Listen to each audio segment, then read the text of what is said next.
Köszöntöm az egybegyűlteket, Szilágyi László, övesi gazdálkodó vagyok, a hortobágyi legelő pályázatokon terület nélkül maradt gazdákat képviselem. Az történt hortobágyi részen, hogy a kormány hibásan kiírt legelő pályázata miatt sok gazda és gazdaság meglévő állatállománnyal legelő nélkül maradt. Na most ez a nemzetgazdaság számára egy jelentős dolog, mert, mint ahogy szoktam mondani, a meglévő biztos állatállománynak mindenkor előnyt kell élvezni a még meg nem lévő bizonytalan állatállománnyal szemben.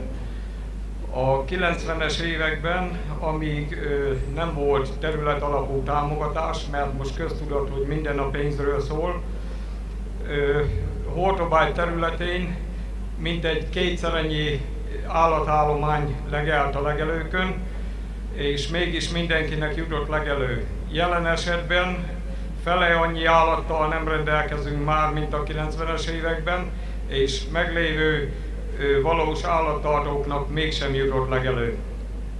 Indítványoznánk, hogy a kormány ezt a programját, ami szakmailag megalapozatlan, bírálja felül, akkor a keszekuszaság keletkezett már benne, hogy újra kellene pályáztatni az összes legelőt, ami nem tudom, hogy fog megtörténni. Ellenkező esetben ugye katasztrofális helyzetbe sodródik a gazdaságunk.